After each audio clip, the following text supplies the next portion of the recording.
All right, on the week ahead today, our top story, new research from the Bureau of Economic Research suggests that retail sales for Black Friday will reach the 20 billion rand mark. Also, is expected to be better than last year due to the fact that new jobs were created during the 2020 and 2021 period. According to the BER, a shift in transactional and payment behavior is likely to intensify this Black Friday. South Africa's biggest shopping period, Black Friday, is expected to be longer again this year, as many retailers have already started with their specials from the 1st of November.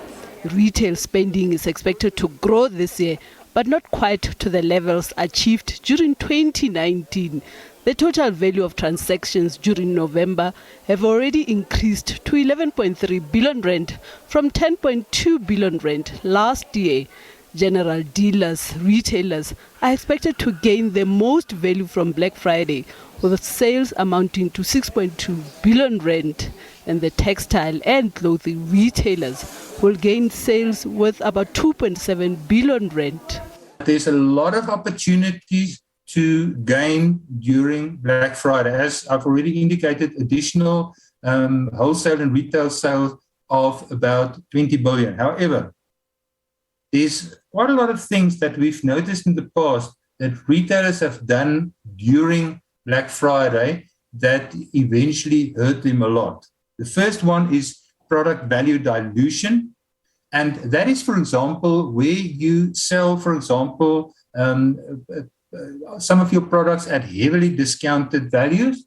And what you often find then is that your consumers become used to the discounted amounts, and they see that as the new normal, and they refuse to buy what you're offering at the normal price. ABSA says it's seen a drastic shift in e-commerce levels this year and expect the momentum to continue ahead of Black Friday. The overall in-store contactless card volumes for debit and credit cards have surged by 231% so far this year. Experts say the biggest online winners are the big brands. The biggest online winners are actually the big brands that have also now created as part of their omni-channel online offerings. So it's not really that your online only retailers are the biggest winners. In fact, the biggest winners are actually the store-based brands with a very strong omni-channel that online is part of. The research has also shown that retailers will need to capitalize on social media and have an in-store presence to maximize profit. Naledi Matlapeng, SABC News, Johannesburg. All right, for more on this, we're joined by Dashni Naidu, as the program manager at F&B Consumer Education. Dashni, a very good afternoon. Thank you very much for joining us here on the Week Ahead today. Afternoon, Liezle, and thank you for having me. Dashni, we've obviously seen COVID-19 bringing e-commerce to the fore, particularly during this period. Perhaps walk us through the patterns of spending that you are observing towards this festive period, or perhaps as Black Friday kicks off the festive period heading into Cyber Monday. Yes, so, annually we see an increase in online sales over this period, over the Black Friday period, as well as leading up to the festive season, as you say. So people tend to spend a bit more. We're entertaining a lot more also in the build up to the festive season. So you also see an increase in spending on food and other items that we need for entertainment. But certainly over this Black Friday period, we see a considerable increase in spending over this period. Looking at, retailers and businesses, obviously, perhaps even the best way to reach people during this festive period. I mean, what are businesses most likely to do to appeal to these consumers who are migrating online? Yeah. So, we are seeing, increased online activity and online sales. A lot of people have migrated as a result of COVID. I think COVID-19 has sped up the migration of people into the online sales and online retail platforms. So with that increase in online sales, we see a lot more online advertising, push notifications that we get from various retailers, on SMS notifications, as well as various online activities and banners and things that we see. So there's definitely an increase in the online advertising and marketing activity that we see from retailers to promote the goods and items and services that they are offering, during their Black Friday deals. So we see lots of interesting advertising at the moment, and advertisers appealing to people's sense of wanting to, get a good deal over this time. Speaking of getting a good deal, I think before we delve into the psychology of consumerism, I just want to also then look at Black Friday as an initiative that perhaps spans over more than one day. I mean, you mentioned Cyber Monday, then follows the Monday after the weekend, and obviously we're heading to the festive period. How do businesses maintain their presence across consumers' purchase journey so that they obviously stay relevant and perhaps make the deals more appealing so that they do come across as real bargains at this point? So I think retailers have become really creative about understanding consumer behavior, consumer likes, the things that we're spending money on. So, they track our behavior, they track the things that we're spending money on. So they're able to also target advertising. I think that's the difference with online marketing and advertising, is that online marketing can be far more targeted to the individual on the different platforms that we're active on. So they're able to push very specific notifications and adverts to us that perhaps speak to our likes or our buying habits. So what we see is far more targeted marketing and advertising, which I think is one way in which advertisers have become really creative about promoting the sales that they have. And like you said, Black Friday, traditionally many years ago it was an event. It was a one-day event, but now we see this as almost the start of the sales season building up to the festive season. So you've got Black Friday. Some advertisers, some retailers have actually started some sales, a week or two ago. So we're seeing online activity, online stores already offering sales. We also have, pre-Black Friday specials for VIP members. So if you're a regular customer at a particular retailer, they invite you to participate in a pre-Black Friday special. So that's other ways in which they've become really creative about promoting the sales that they have over this period. Dashi, what are some of the best practices for online sellers and also buyers, where we're looking at the issue of cybersecurity, amongst other issues that have obviously also come to the fore at this point? So that's a good question, Liezle. Cyber fraud at this period, is something that may be on the increase, and something for consumers to be acutely aware of and careful about the sites that they're going on. So always make sure that you're on a reputable site. Never share your passwords, with any individuals.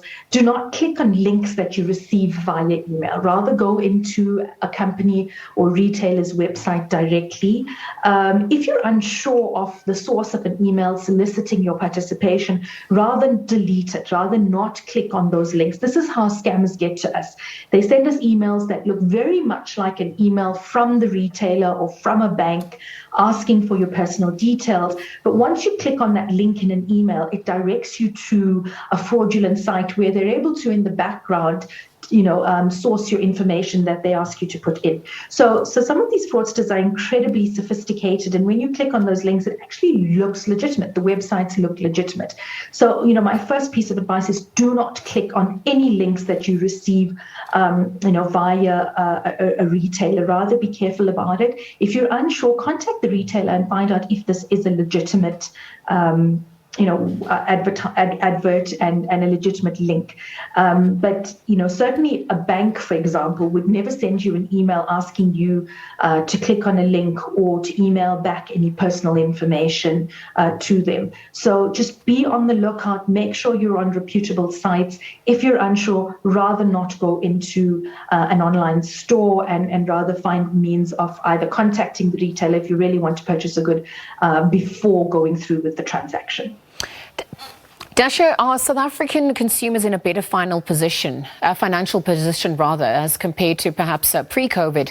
What trends, I know we are anticipating about 20 billion, but just what is that forecast looking like this time round? So, Liezle, unfortunately, I'm not close to that detail, Okay. in terms of what that forecast is looking like. But as you said in your intro, we've seen some increase in, employment. Perhaps people are starting to feel some level of recovery, maybe from COVID.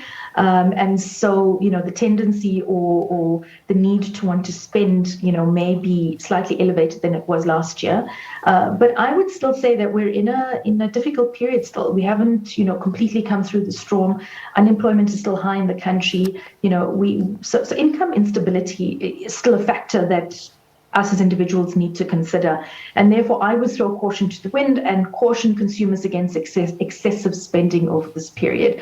Rather be cautious and think about whether it is something you really need or perhaps could we hold off on the purchase for a bit and rather direct some money into savings. Well, Dashi, let's wrap up the conversation by looking at behavioral economics and perhaps how it helps to explain consumer behavior and indulgences on Black Friday and into the festive period. Looking at the psychology behind this consumerism, what are some of the tips that you have for consumers in South Africa at this juncture? What would you say to perhaps help them not overspend this festive season? Yeah. So, Liezle, I think, the psychology of spending is important. We've had a difficult year and a half, nearly 2 years with COVID.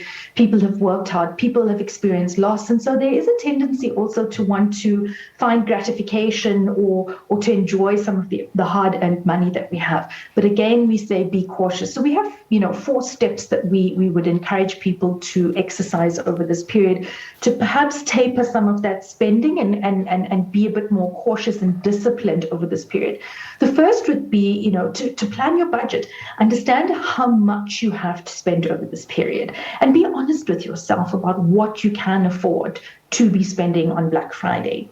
And then secondly is to do your research ahead of time. Make a list of those items that you want or that you really need to buy and cost them. Look at the cost of those goods ahead of time. And if possible, even look at how the cost of those goods change. And then on Black Friday, compare the cost, the full cost of those goods to the deals being offered and the discounts being offered on Black Friday to determine if the discount that you're getting is a favorable discount.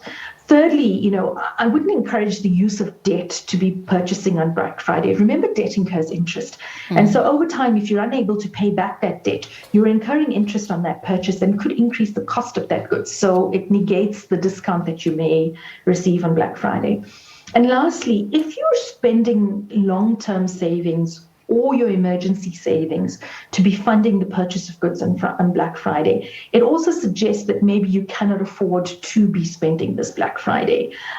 Savings is important and we shouldn't be using it for consumption. It's there for a particular reason, for particular goals that we've set for ourselves and our families. And so we should be disciplined about not tapping into those long-term or emergency saving funds to fund the purchase of goods on Black Friday. Also, there's a lot of interesting advertising and marketing that really tempts us and lures us into spending on Black Friday. And we're also tempted sometimes to spend on things we don't really need or haven't planned to buy. So, it goes back to the first step is plan the budget, make a list of those items that you and your family, absolutely need or you've been eyeing for a long time, and then and stick to that plan, stick to that list that you have. All right, Dashi, I know I said that was the last question, but I think just looking at some of the categories that perhaps could be most popular during Black Friday, what is emerging on that front? What should people be aware of as well as they're bombarded by these advertisements that you spoke of? So I think, in terms of advertisements, we all have a diverse set of needs and buying habits and things that tickle our fancy. Yes. I in particular, I'm a fan of sneakers, and so I tend to go onto some of these sports websites to look at things. So people are different, and like I said, because of the direct advertising and a directed, advertising that we're seeing through online channels, we get exposed to different things as consumers online because marketers are so creative creative and clever about being able to send us things that we need. So I think it's very dependent on the individual. But what we do see a lot of deals on, we see a lot of groceries, non-perishable goods, home appliances, clothing, those are the types of things that we see. And so I think that we need to be careful about, purchasing just because we see something is on sale. Rather, my strong recommendation is think about what it is that you and your family needs up front. Perhaps you want to pre-plan for January. The kids are going back to school and you need stationery. So you might want to look out for some deals on stationery so that you can be better prepared in January and get some discounts.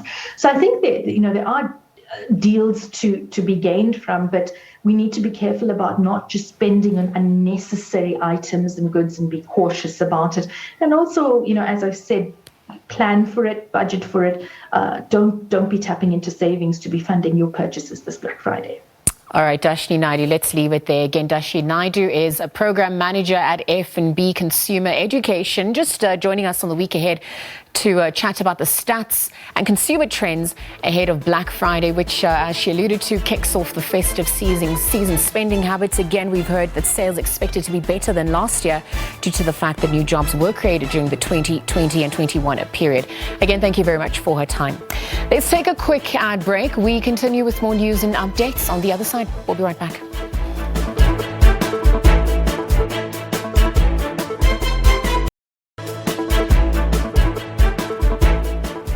All right, welcome back. You're watching The Week Ahead with myself, Liezle Wilson. Let's continue with more news at the Sawa now, where South Africa will run the annual 16 Days of Activism for No Violence Against Women and Children campaign this week.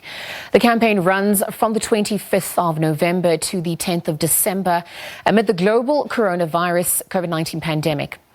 Gender-based violence has been called the second pandemic as women and children around the world experience increased levels of violence from their intimate partners. But the recent crime stats have revealed that almost 9,556 people were raped in South Africa in just 3 months. Now, while 64 more women were murdered, whilst there were 82 attempted murder cases, the number of children murdered increased by 69, attempted murder by 36. While 61 more children were victims of assault with intent to do grievous bodily harm.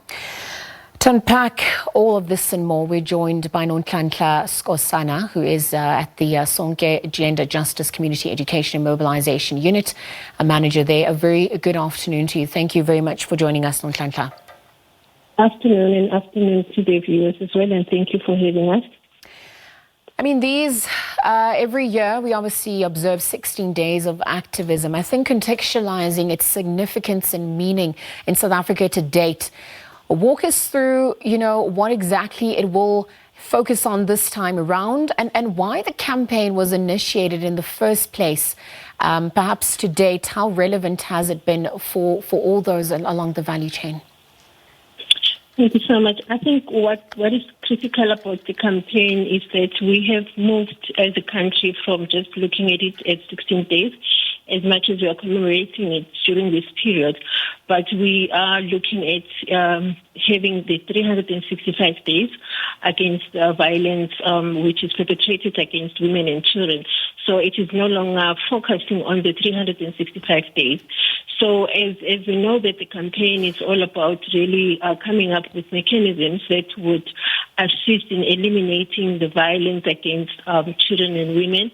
And I think, we have a purpose in terms of why we have this campaign, because it's more about creating awareness, but also mobilizing different sectors of the society, whether it's community, religious sectors, the traditional leaders and traditional healers, government, private sector, to say, let us work together towards making sure that South Africa is a safe space for women and children. And we know that our theme is focusing on saying as much as we are aware, but it is also important to hold each other accountable. And then, Nonhlanhla, sorry, on the one end, obviously we having this period to commemorate and also just to shine a spotlight on the lived realities. But You know, when we look at the crime stats, early on we just spoke about the lived reality of many women and children and minority persons in South Africa. I mean, it paints a very different picture. Perhaps to understand the contemporary lived reality, we have to go back in history. You know, what are the realities of oppression and sexism historically in our country? How have they been perpetuated and even maintained to date then? I think, you know, it's the reality of the experiences of women in the globe, but also, just to be specific, in South Africa, it's a very sad one. You know, when you talk issues of sexism, we talk about issues around how women have been deprived the right to live.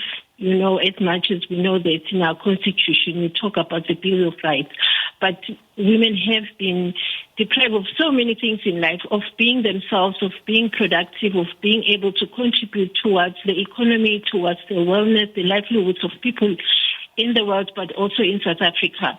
And I think that has also contributed to the high number of sexual violence and gender-based violence. We're talking about issues of intimate violence, issues of domestic violence, which, if we talk about issues of domestic violence, we talk to the members of the family that lives within the same space. But the ones who are more vulnerable and experiencing violence mostly are women, and mostly young girls. We had a dialogue yesterday in Deep Slot talking to parents and children about issues of gender-based violence, and stories that we had are very painful stories when a young woman could share that I've been raped since from the age of 5 years. Now she's a teenager, but she's still experiencing rape.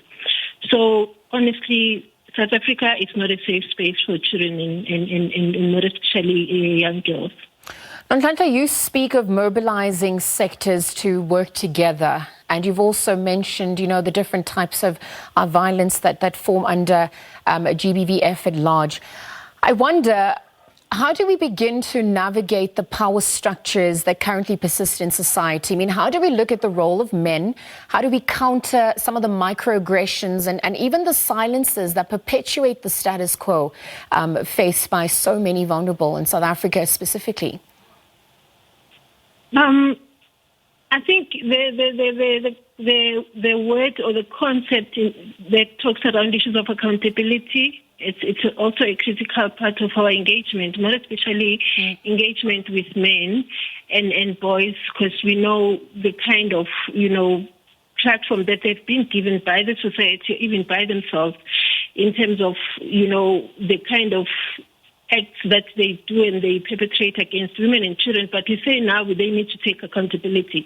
We see a lot of movements that talk about men engagement around GBV prevention and response, but we want to see men holding each other accountable from the workplace, whether the person is a CEO or your senior manager, being a man in that particular space and being aware of sexual harassment that is happening within the workplace in different ways. And we want to see men holding each other accountable, opening cases, those who are family members, men within their families who are aware of sexual violence that is happening within families, because we know that the crime state has been showing us that most of these sexual violence is happening within family spaces and spaces where people know each other. So we're happy that men are now aware of the need to get involved, but we want to see them being accountable and holding each other accountable on these issues. Nhlanhla, you know, speaking of the recent crime stats, which have indicated that victims were often violated in their own homes by people that they knew and trusted, as most of these crimes are happening or have happened, you know, during lockdown levels 4, 3, and 2. I mean, how do we ensure that the vulnerable are protected in their homes? Also, when we look at assisting the victims, I mean, what happens to the perpetrators? Why are the perpetrators not removed from home? Why are the victims perhaps the ones who have to go and seek alternative solutions? I'm just wondering if we begin to also reframe what solutions look like from a, you know, from a more practical point of view as to what we have done thus far. Yeah, I think COVID has really shown us that what is really happening in spaces where we called our safe spaces, which are our homes. But the reality is, even if the numbers have escalated or increased during COVID. These are cases that have been happening for years. Young people have been raped, young girls have been raped in their own homes. So I think what is more important for us is to make sure that as members of the society, being a family member or a neighbor, we make sure that we listen and we believe the survivors, because they talk about it in many ways. They cannot be maybe sometimes direct when they try to report these cases, but us being able to listen and to believe them and provide necessary support. But also reporting the cases is very more important. And the other thing that, we've learned is that more especially children, when they report their cases to their parents, they would talk about a friend who's been raped. They would ask, Mommy, what can you do if so-and-so has been raped? And the truth of the matter is this child is trying to talk to you and say, I am raped, so I need help. So we need to have that kind of an ear that is able to listen, but also support the perpetrator. So it has to happen within our families, within the very small space where we are, whether you are a grandmother, grandfather, an uncle or an aunt or a mother, whoever that is living within that space must be able to have that ear and be able to support the survivor, and more especially believing the survivor. All right. I'm going to perhaps, in the interest of time, wrap up the conversation. But just on the last point, I want to look at the issue again of mobilizing sectors to work together that you spoke about earlier on, and even just look at government's approach this far to GBVF at large. Obviously, we've seen the criminal law, the Sexual Offences and Related Matters Amendment Bill, the Domestic Violence Amendment Bill. How do these stances through policy perhaps encourage you as the dynamics begin to shift and the fight for equity, equality and justice ensues? I think where we are as a society or as women in South Africa, more especially if we are involved in the process of the National Strategic Plan on Gender-Based Violence and Femicide, I think we see that there is some kind of a light at the end of the tunnel, because we see the private sector coming up and, making commitments in terms of money, but also programs that they are running within their own spaces, trying to deal with issues of gender-based violence and sexual harassment within the private sector space. We see the funding that has been allocated so that the NSP can be achieved. It's not enough. We still need more commitment. But, looking at all the 6 pillars of the National Strategic Plan and the commitments from the different sectors, working together on a bi-weekly, having meetings, and on a monthly basis and quarterly basis, trying to provide response and reports on what is happening. I think there is some kind of movement, but we still need to do more. And one of the challenges is issue of accessibility to these platforms, because most of the CBOs, they don't have access to data so that they can get involved in these team meetings where we report to each other, where we encourage and plan together. So we're still looking for a service provider that will say this is a platform that is available for every sector of the society, those who have and those who don't have, to participate in making sure that the National Strategic Plan on Gender-Based Violence and Femicide is achieved, because we're happy now that we have a plan. It's just a matter of being able to implement it, monitor, and make sure that it's localized. We're also happy that it's now moving towards being localized, and we want to see local government being involved and having some kind of commitment in making sure that this NSP is realized. All right. Thank you very much for those sentiments.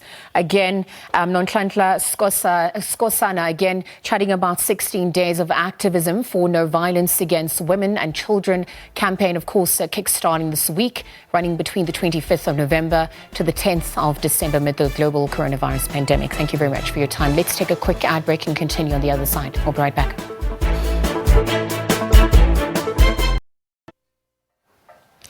All right, welcome back. This is the week ahead. More news at this hour. The Institute for Security Studies says police officials are being targeted to help with the kidnapping of unsuspecting victims. However, it says that ransom was involved in less than 5% of these kidnappings. While most recently, the four Limpopo Moti brothers were kidnapped in Limpopo province, whilst an 11-year-old was kidnapped in Johannesburg earlier this week. Perhaps to unpack more on kidnappings, we're joined by kidnapping and extortion manager at TSU International, Advocate Herman Bosman. A very good afternoon to you, Advocate Herman Bosman. Thank you very much for joining us here today on The Week Ahead. Good afternoon, Liezle, and to the viewers. All right, let's kickstart this conversation by looking at the latest crime stats. I mean, there's been a total of 2,000 kidnapping cases reported by the police between July and September this year alone. I mean, is this expected spike further? Are we expected to spike further, rather, as we head into the festive season? What's emerging? Well, I think it's more complex to just look at the festive season in itself. I think, we should know that kidnapping syndicates operate where conditions favor them. So to curb kidnapping incidents, we need to have a functional state. Therefore, stable socioeconomic conditions, competent organs of state such as the police service, intelligence, military, and very importantly, we must curb corruption. As long as we have a problem in the spheres I've just mentioned, we will see that kidnapping syndicates more and more so will come forward and exploit the current situation that we're facing. If we look back 10 years and we're looking at statistics then reported under 3,000, it was about 2,800 cases 2010, 2011, to where we ended up in the end of 2020 with over 6,600 cases being reported. And as you correctly said, the last 3 months, we're looking at 2,000 cases reported. It is alarming. We're looking at more than a 20% increase year on year. So certainly this should become a priority. Herman, you've spoken about the contributing factors and also the conditions that are necessary to ensure that this does not happen. I wonder if you could unpack what are some of the trends that you're witnessing with the reported kidnappings that have come to the fore, perhaps in the last few months in South Africa. Well, what certainly is a concern is the violence used, firearms, the level of firearms used, the type. Also that more and more so elderly people and children are targeted. So these groups and individuals, whether they're organized crime, copycats, or just purely targeting somebody because of the opportunity that's offered to them, it doesn't matter. The fact that is concerning to me is that it becomes more and more irrelevant. There's nothing in it at all in the way it's doing. So we need to, from our side, take control as well as civil society. Well, speaking of taking control and perhaps, looking at the undertones of a syndicate operating within the country, when we look at the kidnappings that we've recently witnessed, what has been the common threads with the families, particularly of the children that have been abducted at this point? Well, I think also, they do the investigation, they do their research when they target families. There's various factors that comes to play socioeconomically. Also, in some cases, it can be for unsettled debt that people are taken. So there's various types of kidnappings. Not all kidnappings are purely kidnappings for ransom. I've also had incidents that I've been investigated where certainly there's been corruption on the side of the people reporting kidnappings. So it's not all pure for ransom. The program you just had covering sexual offences can also be a very important factor when we look at this, and looking also at human trafficking and why people do get kidnapped. So it is a much more complex topic than just to speak generally about kidnapping at large. We're speaking obviously about risks that are at play. I wonder if you could, in lieu of the 16 days of activism that we're also heading into, what risks do women and children particularly face at this juncture in relation to these kidnappings? For me it is, what can they do about the risks that's out there? We talk about the risks and we see it happening in statistics, and it's come to a point where also we must look, what can we do not to become a victim? For instance, I still see regularly when I drive around ladies jogging alone. And look, I agree, they should be able to jog alone and do what they want to do alone, and also men and children. But unfortunately, society has somehow painted a different picture. We must now jog in groups. We must drive in groups. We must move, as we term it, use a buddy system. The hours that you pick, you can't go and draw money at an ATM at about, let's say, 10 o'clock in the evening where it's dark around the corner. You need to do it in a shopping center where there's a lot of people. So a lot of change from our side required also to say, how can I minimize my risk? How can I take control of my life when I travel? Changing routine, hours. If you look at where and when does kidnapping incidents occur, it's mostly whilst traveling from one point to another. It is not that many cases reported where they take people from a specific location within itself. It's mostly on the road or on the outside while traveling, walking, jogging, or driving.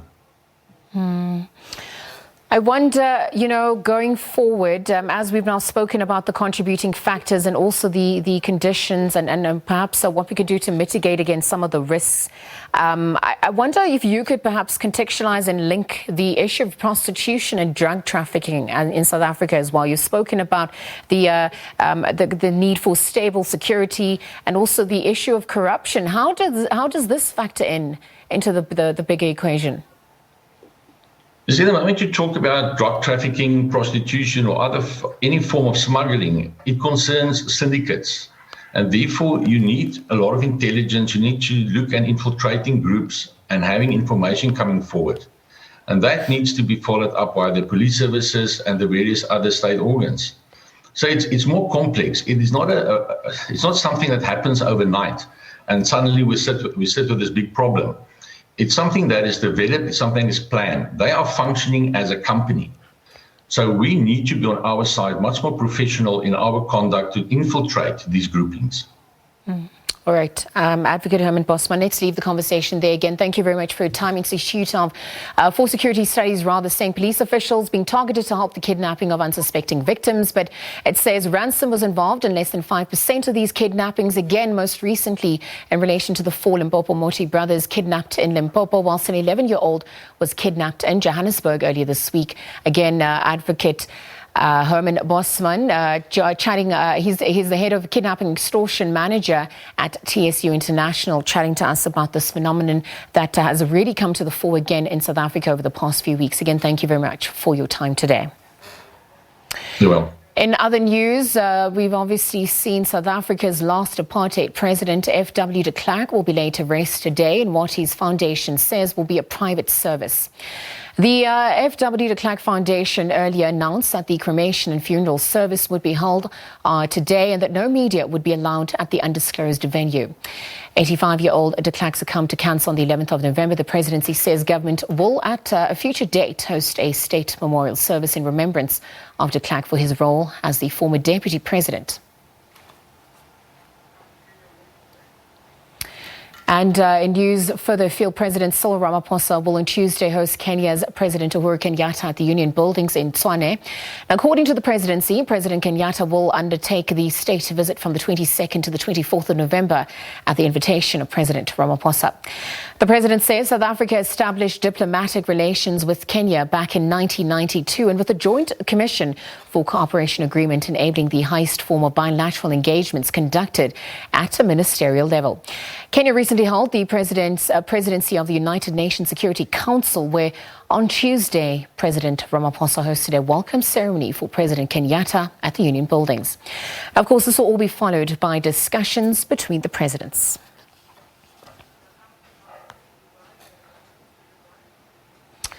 Well, that's where we're going to leave it for you today. Once again, it has been an absolute pleasure. From myself, Liezle Wilson, and the rest of the team, until next time, it is goodbye for now. Do have a safe week until we see you again for Sun Saturday for a look at the week in review.